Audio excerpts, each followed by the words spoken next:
You're listening to the 4-Phase Cycle Podcast with your hosts, Dr. Alex and Megan of ZESTY Ginger.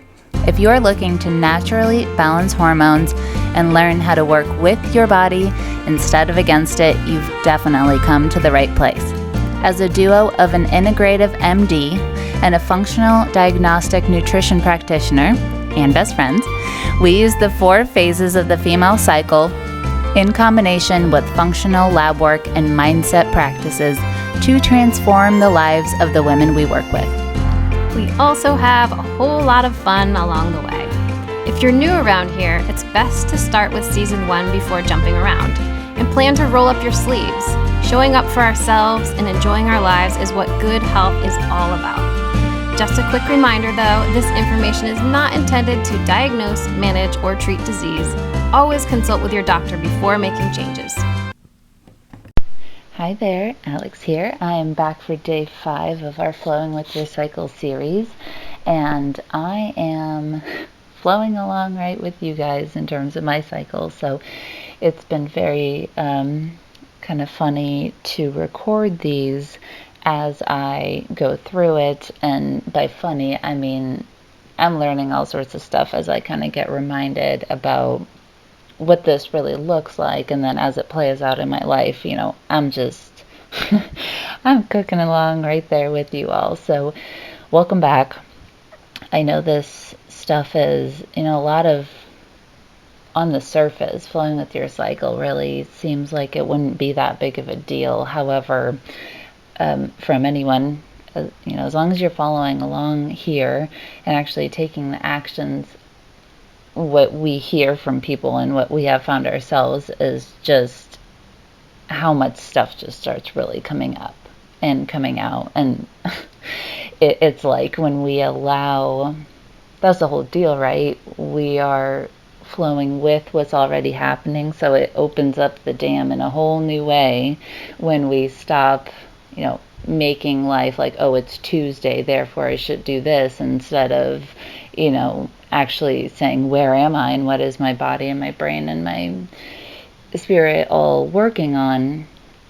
Once you get the other things out of the way, the progression seems to flow, no pun intended, just insanely quickly. So it's amazing how much I'm constantly reminded, like, yes, we live it. Like, yes, we think about this all the time, and I'm still floored at how quickly things can change from a practical standpoint in short periods of time. I mean, we're talking days, and the cycle together is not very long in general. So in any case, at some point I'll do a little retrospective recap on kind of personal things, but for now we're going to keep cooking along with the flow. Don't forget the companion guide, zestyginger.com/flow.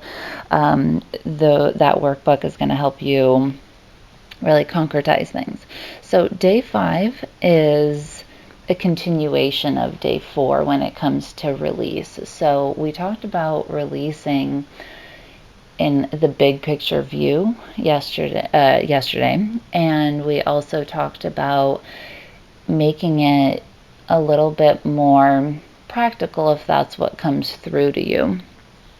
Now, this is a continuation of that, because as we start to either physically clear out space, or we start to look at the bigger picture of what may need to go in our life and then take that next one thing, oftentimes you'll see that there's actually offshoots of that kind of thing. And so today I'm going to make it a little more practical in terms of ways to start to really hone in on what's next for you. And sometimes what that looks like is that doing some of the activities that I'll talk to you today about, we can start to get more clarity on that and kind of keep going. So there is just a flow of releasing things no matter how you do it. So in the grand scheme of things, just like we talked about on day 4, there's not going to be a wrong way to do this. There's no way to actually mess that up. The same way that flowing with your life and where you're headed, there's actually no wrong answer there either, right? But the release side, I think, is as much as we can have doubts about where we're going and things like that, most of us have, some sort of vision for ourselves.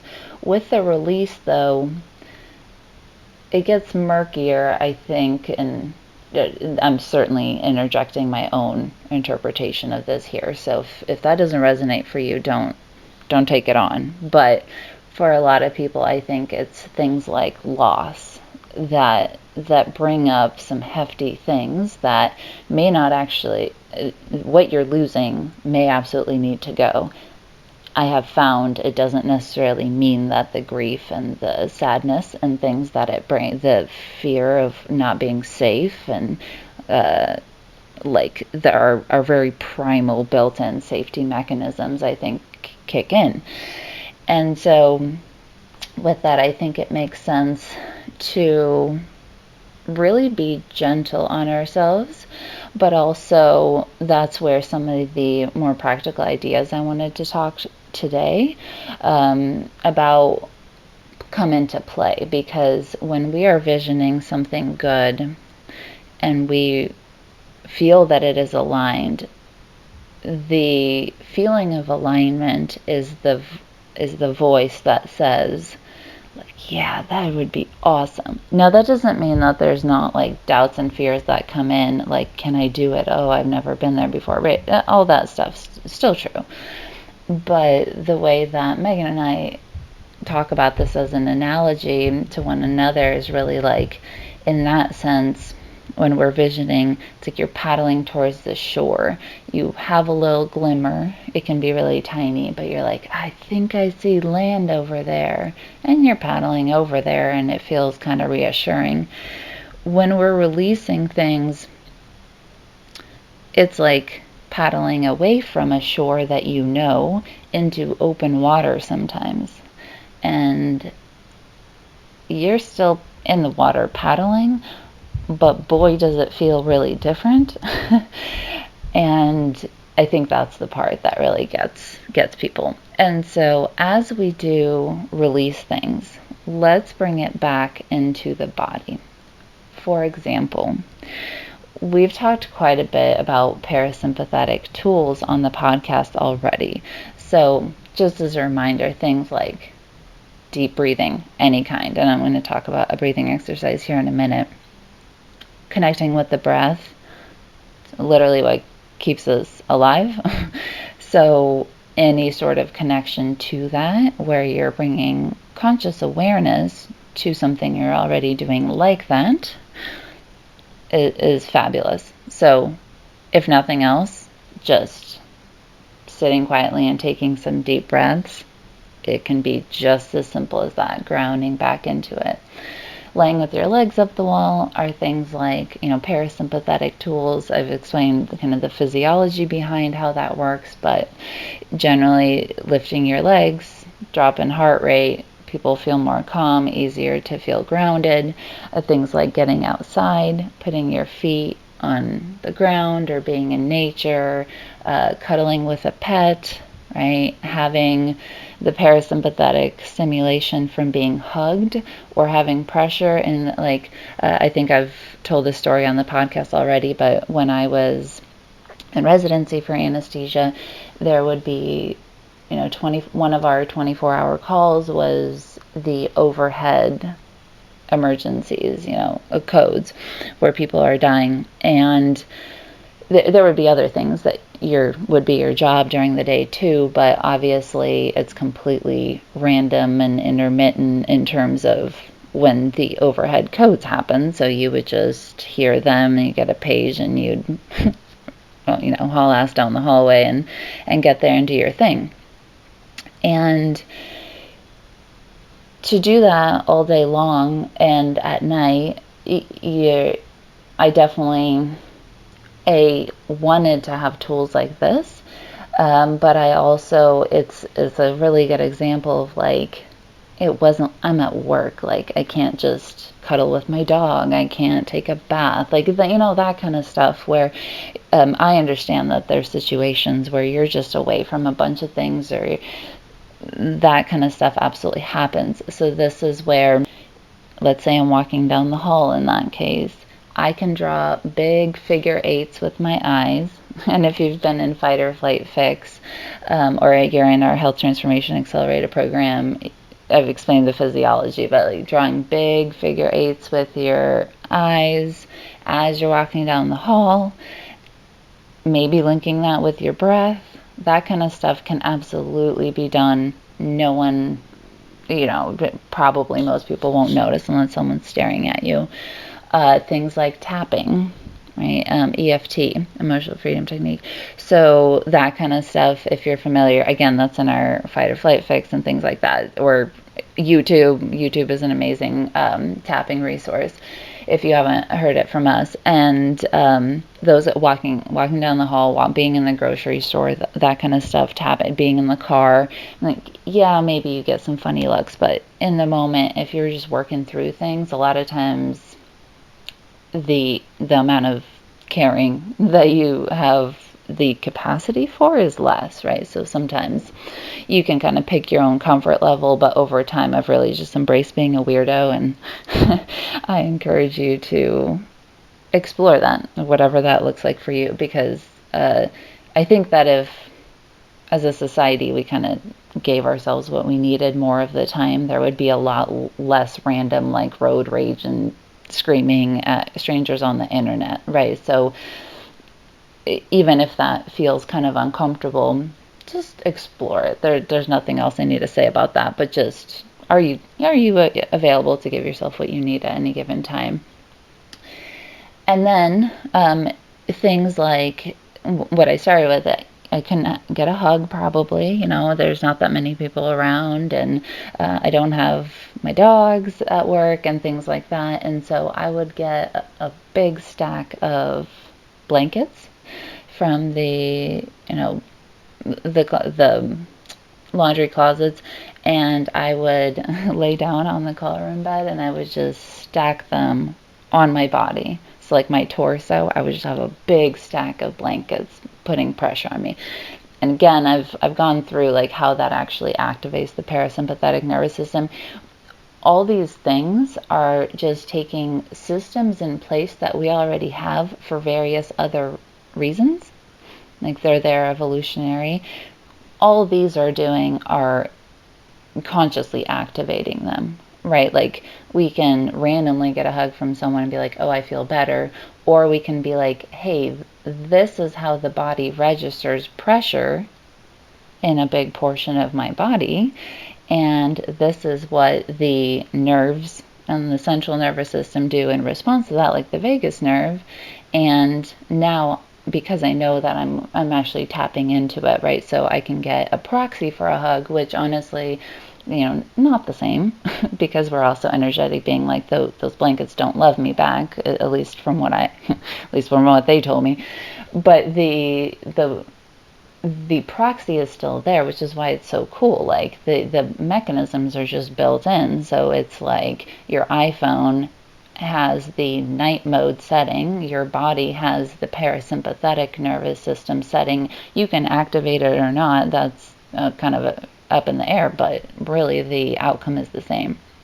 So all of these tools, as we release, they're really handy to be reminded about this kind of thing, because as it brings up things, internal fears and doubts and concerns that we have, the most common thing that we do as humans is you're like, that doesn't feel good, but I'm doing it because I want to feel good, right? Like I'm doing this whole flow because I actually want to feel good. But we get to the release stage and our brains are kind of designed to say, ooh, but I don't feel good, something's wrong. And that's where most people stop doing it. And I have thoughts about the irony of this, but what I will what I think when that happens, in addition to like this is just the time I break out my tools, is that I actually want to keep going, because here's what's happening. And I'm going to use a different example than the release, because I think it makes a little more sense. But basically, it's like when I set the intention, I want to be more peaceful. I want more peace in my life. Generally speaking, what happens then is that you manifest for yourself or project for yourself, or the universe shows you, however you conceptualize it, more opportunities to choose peace, which often look like times when you would not be peaceful, right? Like, you don't say, which is what I think we all kind of expect, I want to be more peaceful, and then it's like, oh, we'll just get like everything will kind of open up and we'll have the opportunity for more peace. And instead what it looks like is like all this crap starts happening, and then at each point we have to ask, do I choose to be peaceful? Right? And so the same thing is true for the release. We're saying, I want to release things that are keeping me from my goals, like the things that I say I want. Why are they not happening? Most often there's something, internally that's playing into it. And so all of that stuff has to come up so that we can actually release it. Right? So it's like the purge, and the things that are under the surface all come up. And that's why, if you interpret it as something has gone wrong, yeah, you'll turn right back around and be like, no, but then we're stuck where we are. Whereas when we say, oh, I see this is coming up to show me what I need to release, and this is the time I want to keep going, therefore this is the time to use those tools, that's exactly, what keeps most people moving. And for me, I can only really, speak personally from, like, with this level of granularity. Obviously, you all come back and tell us what happened, which is why I incorporated it into it. But from my side, there are times where I turn around and go back. But that's okay, because that proportion of times where I get scared and I turn around and I kind of quit are oftentimes less than the times when I choose to, like, yes, I am bringing things up, like, let me process this and actually pull out the things that I have to help, because those are generally a higher proportion. They seem to go in spurts depending on where I am and what's going on. Then you're still making progress. So it's absolutely okay to have the times where you're like, okay, on that one, I did not choose that. And that's why, again, this is a never-ending process. It's not like the release phase is just one day. There's multiple days, plus there's multiple cycles. And so while can be a complex topic, like, we're not resolving it today. And that is not the goal today. Like, none of that is really what the goal is. So that is all to say. That's kind of the big picture of using these things as things are coming up. One of the breathing exercises I want to highlight is alternate nostril breathing, because with that one, the kind of physiologic understanding of why alternate nostril breathing really helps in these scenarios is that it's activating different portions of the brain that are allowing the brain to sort of link up its communication. So it helps, in my experience, it helps stabilize what it actually feels like as I go through it. So it's not so choppy, because when it's choppy, the clarity sometimes gets lost, right? You're like, am I even doing the right thing? Blah, blah, blah, blah. Like, all the fears come out. With the alternate nostril breathing, as the brain hemispheres are kind of in good flow with one another. Again, no pun intended. I swear I'm not doing this on purpose. I just have a lifetime of dad jokes and no dad to be. But as they link up, that kind of stuff feels easier. So this is really I love this one. And again, it can be any breathing exercises, but if you haven't ever tried that, and especially as you feel that kind of stuff coming up, try it out.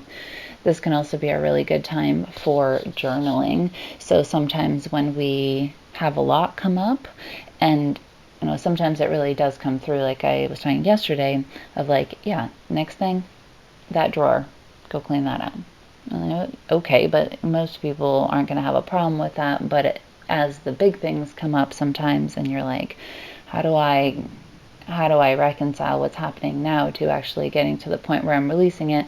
This is where journaling is really, really helpful. And you'll see that on the companion guide of getting you started. But journaling in general, really, really helpful for just getting it all out there. And that's where free writing for journaling, I think, shines in this regard, because free writing looks like where you set a certain number of pages or a certain number of minutes and you just write without stopping, even if part of what you're writing is like, I don't know what to say and I'm just writing this because I'm not supposed to stop. What happens a lot of times is you write, you get out all this stuff that's just like nonsense in your head, and then at some point things start opening up, like the true underlying things start coming out, and that's where that kind of stuff can be really helpful. If you have a person in your life who you have the kind of relationship where you essentially talk it out. For example, I have coaches that we have Voxer messaging, and they're like, this is just speaking for me personally, you process through speaking. So come on here, word vomit, and they're the ones that set the boundaries on when they are ready to listen to that. Now, granted, this is people that I'm paying to work with me on this kind of stuff, but that's what I'm saying. If you have someone in your life that can act as that proxy, that's phenomenal. If you don't, that's where the journaling is, or it can look like a combination. Like Megan and I have now in our relationship gotten to the point where I can do stuff like that, and it's like very clear ahead of time. I am just, I need to speak. This is not the time for advice. This is not the time for, figuring out what we're doing. I need to speak as an expression, and are you okay being that for me? What used to happen too, and I'm bringing this up because it can be a sticking point, is that sometimes when the person isn't real clear on that, it brings up their own stuff about whatever you're talking about. It'll kind of trigger their own things, and then Megan and I used to get a little wobbly in that. But the clearer in communication we are, the like, I want to verbalize things, and are you okay just like listening and loving me?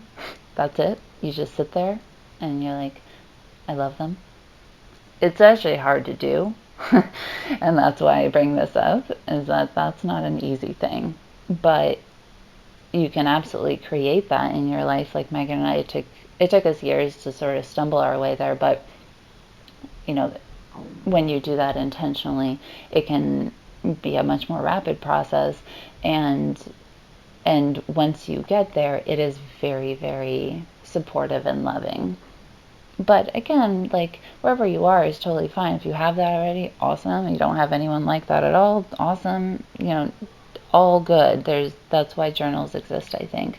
And then even just moving the body. Sometimes we feel really stuck where we are, and so then a lot of the release, it's like we feel that things need to move and we still don't. And that's where I think stretching, especially the big muscle groups, the back, the legs, the hamstrings, the quads, like all of these large muscle groups can act as a storage form for energy and for emotions.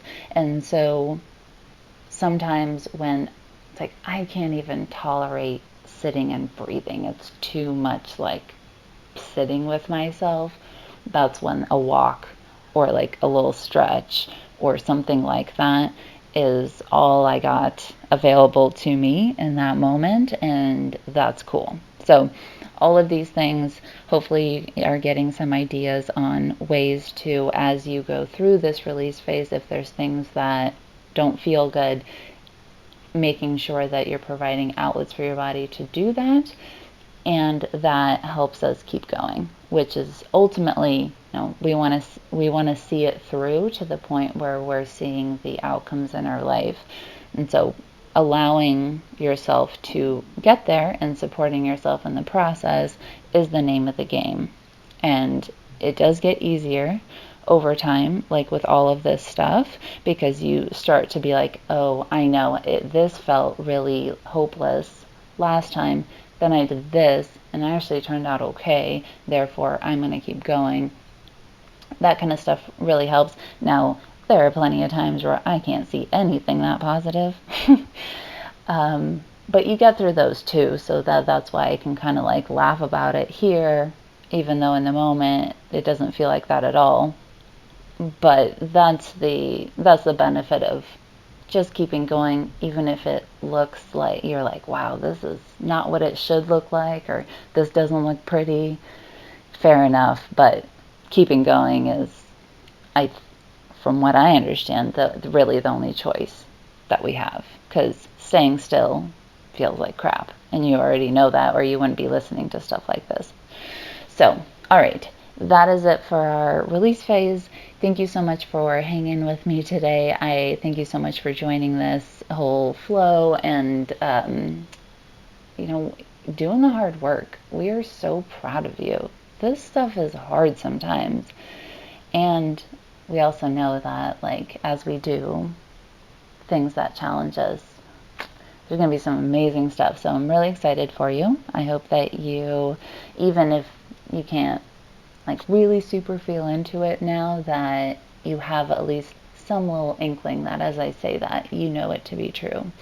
And if you don't worry about it. We're holding that vision for you, and we will all catch up to it. We have people holding visions for us, and so we do it for others, because that's how all this works. So sending you tons and tons of love. I will catch you on the next one, and have a good day. Thanks for coming out to hang with us on the podcast. It is our goal to transform the way women are treated in healthcare, and we need your help. We need your help to get the word out. We have a lofty goal of 1 million downloads. And we know that as this podcast grows, we're going to be able to reach more women, get more amazing speakers for you, and bring the most cutting-edge information. If you found these podclasses helpful, please take a moment to text 5 women you know the link to the series. We appreciate your help so much. Can't wait to see you next time.